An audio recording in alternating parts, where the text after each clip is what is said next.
The college football experience FCS playoffs preview and picks episode on the Sports Gambling Podcast Network is presented by WynnBET. WynnBET's now live in Arizona, Colorado, Indiana, Louisiana, Michigan, New Jersey, New York, Tennessee, and Virginia.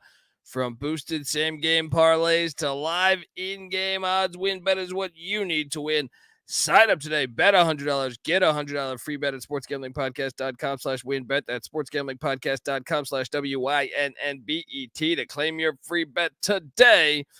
We're also brought to you by the SGPN Thanksgiving free roll. Everyone who hits a football bingo in our contest will win $100 cash and a $100 gift card to the SGPN store exclusively on the SGPN app, which you can download for free in the App Store or Google Play Store today. So grab that thing and remember to let it ride. Hey, this is Pac-Man Jones. You're listening to SGPN. Let it ride.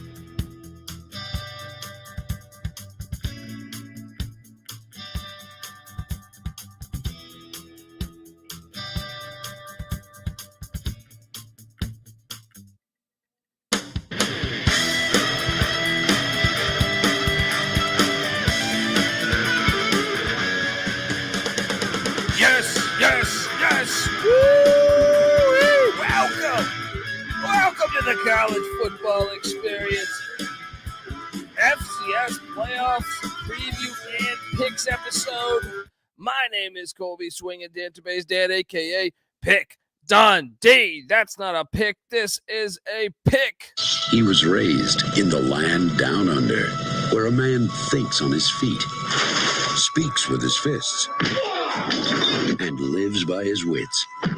When Dundee happened, he was a superstar. I'm just skipping over. I smoke and I drink and I don't have stress and I'm healthy. I am healthy. I am very healthy. And it's always, the sport is healthy when you have a large playoff with automatic qualifiers, not like that FBS bullshit that we got going on. And we got a loaded slate. I mean, FCS playoffs were announced in case you're living under a rock. Last Sunday was Selection Sunday, and got the bracket here for you. See the chat moving along. Shout out to Frozo Database to go. Yeah, let's go, brother. And look, I mean, you pull up the bracket, and I know there were some surprises, perhaps. I know, obviously, I think Idaho Vandal fans were disappointed that they're the ones going to look. I don't care. I don't care about all that shit. You didn't win your conference. Okay, just be happy you're in the fucking playoff, because there's a lot of teams. Florida A&M probably has a legit beef. There's other teams you could probably make the case for, but they all had their chance to win their conference, and I cannot wait for this Saturday. As I know, obviously, you got the rivalry games going on in the FBS on Friday, Egg Bowl on Thursday night, the Friday night slate.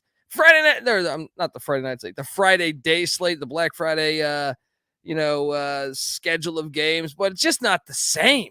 To me, I used to watch Texas A&M on Fridays, then Colorado, Nebraska, and Pitt and West Virginia, the backyard brawl. They also had the Holy War on those days. I don't know. It's just not the same, but I'll be tuning in just because we're football and basketball junkies here on the college football experience. But I do think, this is going to be a very intriguing playoff. You have, obviously, I mean, it seems like North Dakota State getting a little bit of the benefit of the doubt because they are North Dakota State, essentially. So it's going to be interesting to see, because they did get a bye week. Some people aren't happy with that, but I think they did a decent job. Like I said, win your conference. You're fucking in. Stop bitching and moaning, all right? Thursday, though, I do want to touch base that we do have Arkansas Pine Bluff and Alabama State at noon. Yes, I do think that is a better game to watch than the NFL action, but to be honest, the college basketball action is probably the best. And then on Saturday, do not forget, we have Grambling Southern. I get it, Grambling's not so good this year, but they're coming off a 29-26 win a season ago. It's at that filthy dome in New Orleans. So those are the only two non-FCS games, but don't forget, folks, also the D2 playoffs are happening, D3 playoffs are happening. It's a lot of fun. I watched that Ferris State game last week in the snow on the D2 level. That was awesome. Get yourself the Flow Sports app, ESPN Plus. They give you great coverage of all of that stuff. All right, well, let's just hop on into it because I got another college basketball episode to do tonight.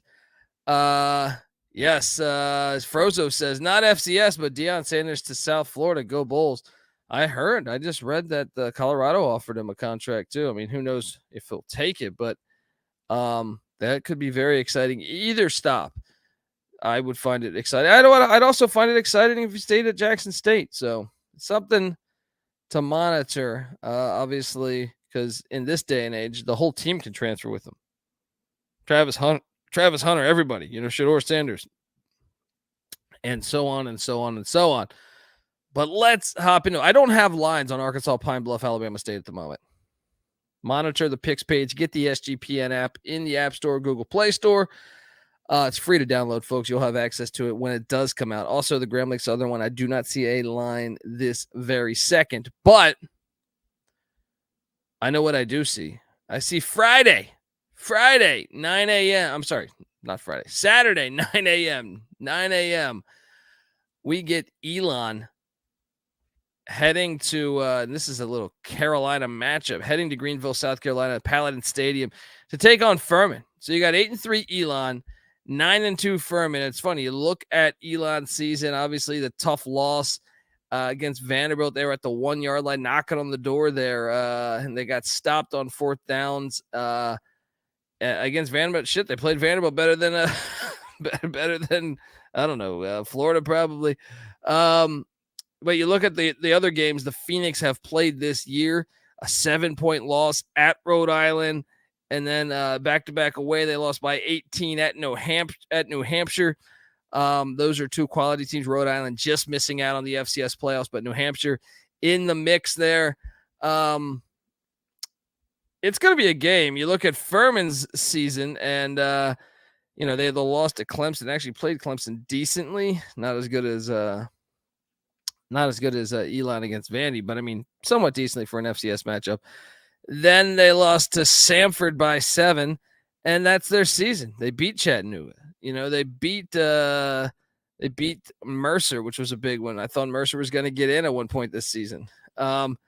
Should be a barn burner here. Furman is laying 6 in this matchup, and this is one of the games, like, I'm a bit confused on picking this one here. I think it's a closer matchup than 6. I get it. Okay, Tyler Huff playing good ball, but let's not forget Elon has the former NC State recruit at quarterback who was at Montana State, Matthew McKay. I think he's a difference maker. I think the Jackson Parham at the wide receiver spot is a guy that can create some matchup problems for the Paladins. I think you take the 6 points here, and you see, and it's supposed to be a nice day, no weather involved. Give me the 6 points and the Phoenix of Elon here to get it done. Next up, you have Davidson taking on Richmond. And by the way, like I said, this is at 11 a.m.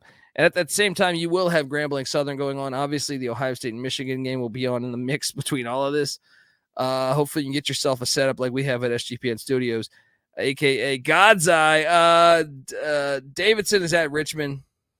This is interesting because you got Davidson, who won the Pioneer League. They've gotten destroyed in a lot of these matchups here when they get into the FCS playoffs or when they go against foes like that. When they played Jacksonville State this past year, they lost 8-18 in the opener against Rich Rod. And remember, St. Thomas would have won this conference, but they jumped up from D3 to the FCS, and there is a couple year wait. Stupid rule. But that's the only reason why they are here right now. And I think Davidson's still a solid team. They run, a lot of the option attack going there. They're getting 34.5 points. 34.5 points. Davidson is a heavy run team. I think that they'll probably use that advantage that's what any option team will do to try to stay in the game. You bleed that clock. You see it with Army, you see it with Navy, you see it with Air Force every single year when they go up against the Oklahomas or the Michigans or Ohio States or Notre Dames. That's what they try to do. That's what they try to do is essentially limit the amount of possessions, take as much off the clock, and be efficient with their offense, always going forward. I'm going to take the points in the Wildcats. I know Reese Udinsky's having a great year with the Spiders. I think the Spiders' offense is going to be able to basically get whatever they want against Davidson. But I think Davidson's going to slow this game down. I'm excited to watch this one. And that spread is gigantic. Absolutely gigantic. Next up, and once again, I wish they would have spread them out a little bit better, in my opinion. Like, this is what I mean by the FCS and FBS and college football lacking leadership, whether it's the playoffs in the FBS without automatic qualifiers or, lack of weekday games. They just need to get organized. Why are you playing 4 of your playoff? Okay. Grambling Southern is irrelevant, I guess, compared to the FCS playoffs, but it's still a great rivalry game. But Davidson, Richmond, St. Francis, Delaware, and Fordham, New Hampshire are all on at the same time. Man, should have put one on Friday night. Maybe even 2 on Friday night. Try to set them up a little bit better than just playing all the games at the same time for the most part. I'm really excited to see this matchup. This is the matchup I might be most excited about. And I'll even rank the ones I think are the most compelling. But St. Francis is good. They really are good. They won the NEC. Meanwhile, Delaware, I get it. Delaware opened up the season, and I was on them as a double-digit dog on the money line to beat the Navy midshipmen, and they did. But Delaware's also had their problems. They got whooped by Elon 27-7. They dropped one to Richmond by 8. They also lost to Villanova. They kind of backdoored their way into this playoffs. And then obviously the early season loss to Mike London, William and Mary. Meanwhile, you look back at St. Francis. St. Francis should have beat Akron in the opener. Lost in overtime. I thought they were the better team that day. And I have a future for Akron to win over 2.5 wins that luckily got voided. Besides that, they've been good since right after that they played Richmond and lost by 10. So they went back-to-back away games to start the season. I think they show up to play. I'm taking the 5.5 and the red flash on the road at Delaware. Weather shouldn't be an option here, shouldn't be a factor, I should say, not an option, but it seems to be like it's going to be a clear day. I know they played last year. Delaware won 27-10. I think this year is going to be a little different. I think St. Francis is a little better. I think this is a game. It's going to come down to the final couple minutes of the game. Let's go Red Flash, and I'm excited. They're really excited to watch that one. The next one's interesting too, in many ways, because you have Fordham 9-2 outright. Holy Cross won the Patriot. Fordham got the outright bid with Tim DeMorat, who I think you'll be seeing on NFL Sundays, just firing the laser all over the field. These teams haven't played since 2014. New Hampshire won that matchup. That was in the FCS playoffs as well, 44-19 back then. But here's the thing. Fordham's offense is dynamic. It really is. DeMorat's a next-level quarterback. I really believe that. We've watched a lot of film on him in the office. He threw 53 touchdowns and only had 8 interceptions on the season. All right, so, they got guys that can catch the ball. The offense is pretty damn dynamic. They got a 1,000-yard running back in Trey Sneed. They also get their other running back, Julius Lawfridge, in the mix too. The offense is going to be fine, I think. It's the question is the defense, because New Hampshire sitting there at 8-3 and barely got that dub last week, 42-41 in overtime at Maine, to show that they're a little bit vulnerable. In fact, if you look at their last 3 games, back on November 5th, they lost to Richmond by 6. They followed that up with a 3-point win against Rhode Island and a 1-point win against Maine. So I think they are vulnerable.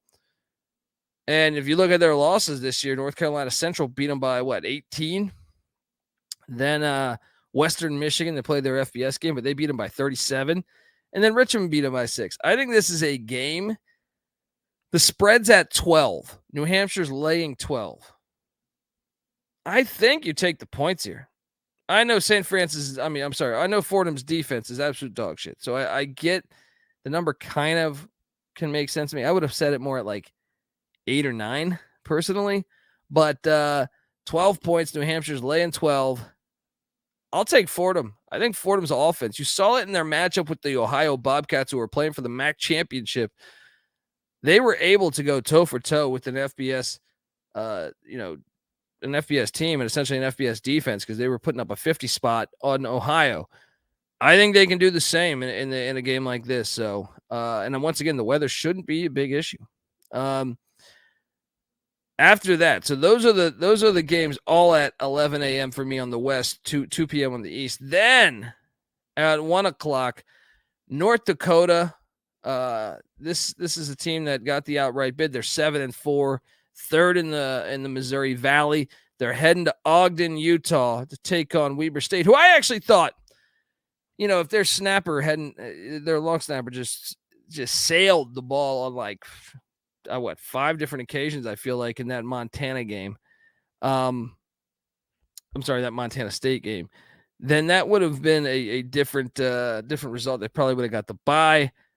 So I think they're a high caliber team, but at the same time, I mean, North Dakota's a veteran team as well. We saw them, play Nebraska incredibly tough in Lincoln. Tommy Shuster's an experienced quarterback with the Fighting Hawks. Belquist, their wide receiver, Bo Belquist, he's experienced. They've been there for a while. So they have winning DNA there. Weber's laying 16. I'm all over the Fighting Hawks here. I think you take the 16 points all day. I think Weber will get the dub. It's at Stewart Stadium. This is on ESPN Plus, by the way. I think you take the points. I think it's kind of a no-brainer, taking these big, these big amount of points. I think you have to. Maybe you could talk me into Furman -6 or something like that, but I think these gigantic spreads, I think you really need to if you're going to bet all these. All right, before we get to the next game, I want to tell you folks out there that the College Football Experience FCS Playoffs Preview and Picks episode is brought to you by the Sports Gambling Podcast Network and WinBet. WinBet is now live in Arizona, Colorado, Indiana, Louisiana, Michigan, New Jersey, New York, Tennessee, and Virginia. From boosted same-game parlays to live in-game odds, WinBet is what you need to win. Sign up today, bet $100, get a $100 free bet at sportsgamblingpodcast.com/winbet. That's sportsgamblingpodcast.com/WYNNBET to claim your free bet today. We're also brought to you by the SGPN Thanksgiving free roll. Everyone who hits a football bingo in our contest will win $100 cash and a $100 gift card to the SGPN store exclusively on the SGPN app. All right. Okay, so now things get really interesting. Right now, I'm on what? I'm on 5 dogs right now. 5 dogs. And, I think it's going to be 6 because Gardner Webb is taking on Eastern Kentucky. Gardner Webb has been chippy this year. They almost upset Liberty. They almost upset Coastal Carolina. They were in a game with Marshall playing 3 FBS teams. I know they're 6-5, but they won the Big South, got the automatic bid. Now they head to Roy Kidd Stadium in Richmond, Kentucky. This is a game. I mean, I picked Eastern Kentucky to upset Bowling Green back in like week 2 or 3 of the season as 18-point dogs. That thing hit. I think this one's a game. I really do. But I think Gardner Webb might be the better team here. I mean, and by the way, 3.5 is the spread. 3.5 is the spread here. These teams, as far as I know, haven't played recently, at least. And Gardner Webb's been chippy all year, man. I know you look at the wins, you'll say, okay, they beat Limestone, right? Tough game there. Okay, then they lost to Coastal Carolina by 4. They lost to Elon by 6. They did get murked by Mercer, but after that, they played. It was 14-7 at half against Marshall. They beat the hell out of Robert Morris, 48-0. They lost at Liberty by 1. We've seen what Liberty can do. They win by 14 against Charleston Southern, and they put it on Bryant. They get the dub against Mike Minter and Campbell. They put it on North Carolina A&T. I just think they're a better team than I think they're a tougher team too. Taking Gardner Webb plus the 3.5. I can't wait to watch this one. Let's fucking go. Idaho is heading to Southeast Louisiana. This is the one. Now you give us a road game. It should have been Montana on the road. Idaho beat Montana. Fair enough. I see your logic, and I'm okay with that. But to me, you're in. You know what I mean? Strawberry Stadium. This is one where the Lions are 8-3, coming off of an ass whooping against Nicholls State, and they've been up and down. I mean, I feel like certain games they really were impressive. I think the Louisiana game of the opener, they were feisty in that one, but they lost to A&M Commerce. They did put it on Rich Rod and Jacksonville State. They're getting 13.5 against Idaho. However, I think Idaho's really good. I think Idaho is really, I think the Big Sky was unbelievable this year. I think it was a deep conference. I think you look at what they did with Giovanni McCoy, the freshman QB, they're playing great, and Hayden Hatton at wide receiver. I think you take Idaho here.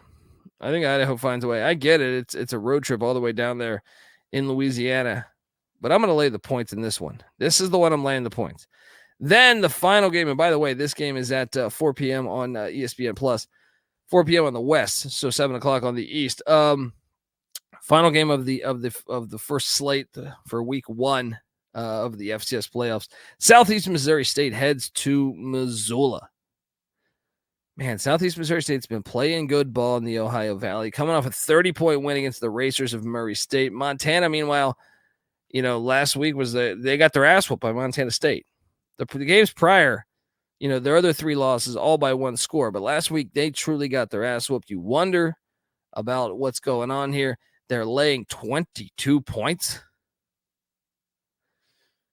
It's too many points for me. I think Montana is going to dominate this game. But I could see a 42-21 final, and you get the cover. Give me Southeast Missouri State plus the points in Missoula. And I'm quickly going to do a weather check in Missoula here. Yeah, it's going to be cold, 37 degrees. So, but no snow. So perhaps we'll be all right. Now, I will see some snow in that Weber State game, North Dakota Weber State. Remember, North Dakota's a dome team. So that maybe could sway you into taking Weber State there. Either way, I think the play, though, is to take Montana. I'm going to go with the dog in the Weber State game. Give me the 16 in North Dakota. This should be fun, folks. Should be fun. If I had to rate the games based on appeal, the game I want to see most is probably the North Dakota Weber State game. I would rate that number 1. Number 2 would be St. Francis, Delaware for me. Number 3 would be Gardner Webb, Eastern Kentucky. Number 4 would be Fordham, New Hampshire. Actually, Elon Furman, you might throw up in that mix because I think they're pretty equal teams as well. Really, the bottom tier games, in my opinion, are potentially Southeast Missouri State, Montana, Davidson, Richmond, and then perhaps Idaho and Southeast Louisiana. All these games should be fantastic, though. Cannot wait for them. Lock-wise, the way I feel about it, my lock, and we can do that. Let's do a lock, dog, and tease. The one I feel best about. The one I feel best about is, to me, I think that what would be the one that I feel best about? I really think it's probably North Dakota and the points. Give me North Dakota and the points at Weber State. I think that's a game. I think that's the top game for me. Dog to win outright. Gardner Webb is, getting 3.5. I think they can win outright. I think St. Francis, PA can win outright, but I'll say Gardner Webb on the money line against Eastern Kentucky. And if you want a little bit of a juicier dog, I think your best option after that would be Elon. Tease. To me, if we're teasing this, we bring Idaho down from 13. So Idaho's laying 13.5. I think you bring that down to 7.5. I think they should be able to win by more than 8. or more than 7.5. Then I think you bring Gardner Webb up to, what is that, 9.5. And I think after that, I think you bring Elon up to 12. Bring Elon up to 12, and then bring Fordham up to 18. Bring Fordham up to 18. That's your tease. It's a short slate, folks. Remember, you got the 2 other games. Obviously, have a wonderful Thanksgiving. I appreciate you guys rocking with us all year. I hope the FCS gets more coverage because it should. It's an awesome sport and or version of the sport. And I'm excited about the future, excited to watch this. Remember to check out the D2 playoffs, D3 playoffs. Football is bigger than just, Ohio State and Michigan and some of these NFL games that you got. This runs deep. Check out those. I encourage you to. All right. Folks, give us a follow on Twitter at TCE on SGPN. I'm on Twitter at TheColbyD. Give us also, if you could hop over to iTunes, give us a 5-star review. Tell us your thoughts about who you got winning the FCS playoffs this year. Is it going to be North Dakota State again? Could this be the year of the Jackrabbits? Could there be some other surprises? Holy Cross hasn't been beaten. The Crusaders have been playing great ball. The Bobcats of Montana State, they got so close last year. It's going to be a lot of fun, folks. So please hop on over to iTunes. Give us a 5-star review. It helps us a lot. And also check out we obviously have our FBS preview and picks out for week 13. Go listen to that. And also check out the college basketball experience. We break down college basketball every single night over there. Talking all of these teams. Yes. Gardner, Webb, Eastern Kentucky, Idaho. Every single team in the land, we cover it over there every single night. Check out the college basketball experience. And check out the Sports Gambling Podcast. And come talk FCS playoffs with us in the Discord. sportsgamblingpodcast.com/Discord. All right, folks. This is the college football experience. FCS playoffs preview and picks episode. You better start thinking about yours. And we out of here. Thank you. Well, this is a great way to get started. And I haven't even won all my games yet. It's a great night to be a Tiger. I'm here with my family, and we are so excited. Sometimes people that are standing on third base think they hit a triple. If you didn't. Sometimes it may be good, sometimes it may be shit. I smoke and I drink and I don't have stress and I'm healthy. I didn't come here to study. I came here to study. It sucks. It really sucks.